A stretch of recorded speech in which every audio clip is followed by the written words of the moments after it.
Welcome back friends, ये हमारी video number 11 C programming series के लिए। और हम डिस्कस कर रहे थे लूपिंग स्टेटमेंट्स या इटरेटिव स्टेटमेंट्स को। और प्रीवियस वीडियोस में हमने डिस्कस किया था while loop and for loop को। और इस वीडियो में हम डिस्कस करने वाले हैं डू व्हाइल लूप के बारे में। तो इसका सिंटेक्स क्या है, ये किस तरीके से डिफरेंट है फॉर और व्हाइल लूप से, ये सभी यहाँ पे हम इस वीडियो में समझने वाले हैं। तो स्टार्ट करते हैं। इस वीडियो के लिए टॉपिक हमारा है डू व्हाइल लूप। टॉपिक हमारा है डू व्हाइल लूप।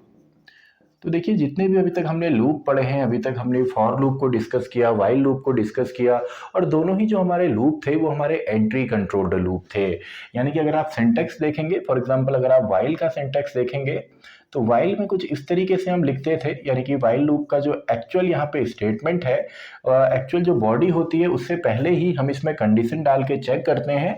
और साथ ही में जो हमारा फॉर लूप है, फॉर लूप में भी जो तीनों ही चीज़ें हैं, स्टार्ट हो गया, स्टेप हो गया एंड आपके यहाँ पे इंक्रीमेंट डिक्रीमेंट है। यानी कि तीनों ही part, starting point, ending point and final increment या डिक्रीमेंट, ये तीनों हम एक ही चीज़ पे देते हैं।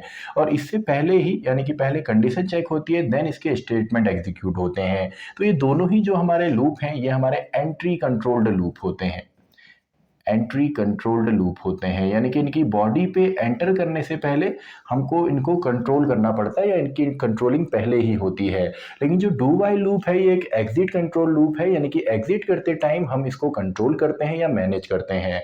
तो इसका अगर हम सिंटेक्स देखें तो इसका सिंटेक्स काफ़ी ईजी है। सबसे पहले हमारा डू कीवर्ड यहाँ पे आता है एंड देन ब्रैकेट के बाद इसके अंदर इसके अलग अलग स्टेटमेंट्स आएंगे, यानी कि यहाँ पे इसके स्टेटमेंट्स आते हैं एंड देन यहाँ पे इसमें इसका जो स्टेप्स होते हैं वो भी इसी के अंदर आते हैं। एंड देन फाइनली हम यहाँ पे व्हाइल लिखते हैं एंड व्हाइल के बाद यहाँ पे कंडीशन लिखते हैं एंड सेमीकोलन लगाते हैं।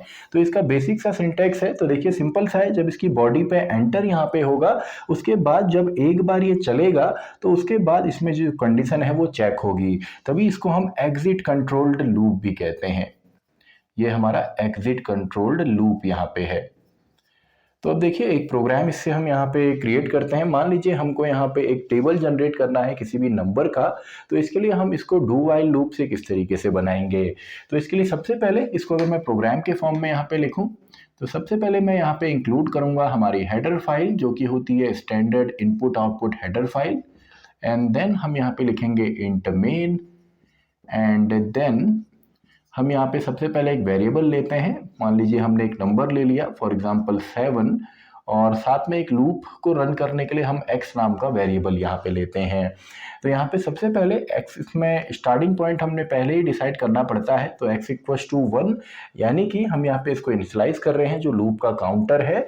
देन आपका हम यहाँ पे लिखते हैं डू एंड डू के बाद सिंपली हम यहाँ पे प्रिंटफ के अंदर जो हमारी टेबल है उसको हम लिख देते हैं, यानी कि %d एंड /n, ताकि न्यू लाइन पे आए। एंड यहाँ पे हम लिखेंगे नंबर मल्टीप्लाई बाय आपका जो x यहाँ पे लूप है।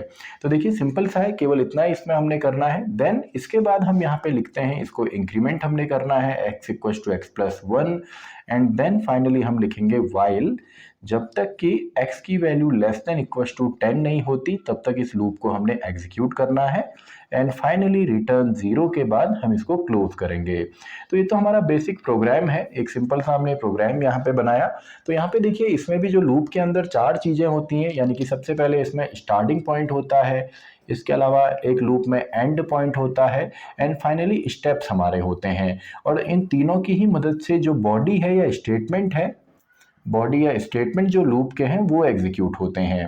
तो यहाँ पे देखिए, हमारी तीनों ही चीज़ यहाँ पे प्रॉपरली हमने इंसर्ट की है, यानी कि सबसे पहले जो स्टार्टिंग पॉइंट है वो भी यहाँ पे है एंड यहाँ पे जो कंडीशन हम दे रहे हैं वो भी यहाँ पे है एंड इसके अलावा जो इंक्रीमेंट या डिक्रीमेंट है या सिंपली जो स्टेप्स हैं वो भी हमने यहाँ पे दिए हैं।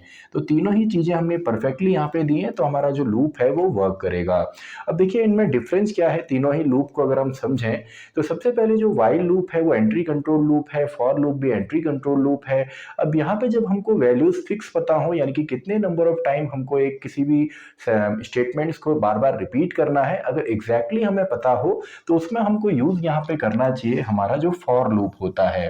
देखिए अब जैसे वाइल लूप है तो वाइल लूप भी वो सेम काम कर सकता है जो कि एक फॉर लूप करता है, डू वाइल भी सेम काम करता है, लेकिन वाइल लूप को हम ज़्यादातर वहाँ पे यूज़ करेंगे जहाँ पे एग्जैक्टली हमको नंबर ऑफ रिपीटेशन का पता नहीं है।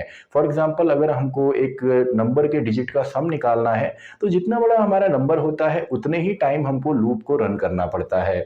तो वहाँ पे आप क्या करेंगे, वहाँ पे आप या तो वाइल लूप को चलाएंगे या तो आप डू वाइल का इस्तेमाल करेंगे। अब डू वाइल और सिंपल वाइल में डिफरेंस ये है कि डू आपका जो स्टेटमेंट है इसको हम उन स्टेटमेंट्स के साथ चलाते हैं जहां पे मिनिमम एक बार हमने यहाँ पे इटरेटिव स्टेटमेंट्स को रिपीट करना होता है। यानी कि डू वाइल जो लूप है ये एक बार तो चलेगा ही चलेगा अगर आपकी कंडीशन फॉल्स भी होती है तो, लेकिन ऐसा वाइल लूप में नहीं होता। एग्जाम्पल के तौर पर अगर मैं वाइल में यहाँ पे मान लीजिए a=1 मैंने लिखा और मैं यहाँ पे a< 10 लिखता हूँ और स्टार्टिंग में ही अगर मैं वैल्यू 1 कर देता हूँ तो ये लूप के अंदर एंटर करेगा ही नहीं क्योंकि ये कंडीशन हमारी फॉल्स हो जाएगी। लेकिन यही काम अगर हम यहाँ पे करें, अगर मैं यहाँ पे x मान लीजिए 11 दे देता तो क्या होता, तब भी आपका ये लूप एक बार तो एग्जीक्यूट होता, भले ये पहली बार में यहाँ पे फॉल्स कर देता लेकिन एक बार तो एग्जीक्यूट होता ही क्योंकि यहाँ पे पहले आपके स्टेटमेंट चलते हैं देन आपका फर्स्ट टाइम यहाँ पे कंडीशन चेक होती है। तो आई होप आपको डिफरेंस भी समझ में आया होगा और साथ ही में जो बेसिक सा सिंटेक्स है डू वाइल लूप का, आगे इन सभी से हम प्रोग्राम भी क्रिएट करेंगे, ये भी आपको समझ में आया होगा। तो इसी के साथ हमारी ये वीडियो भी खत्म होती है, वीडियो नंबर 11। तो मैं मिलता हूं आपसे नेक्स्ट वीडियो में, वीडियो नंबर 12, जहां पे हम देखेंगे आपका जंपिंग स्टेटमेंट्स को, यानी कि ब्रेक स्टेटमेंट है, कंटिन्यू है, गो टू है, इन सभी को हम नेक्स्ट वीडियो में डिस्कस करेंगे, वीडियो नंबर 12।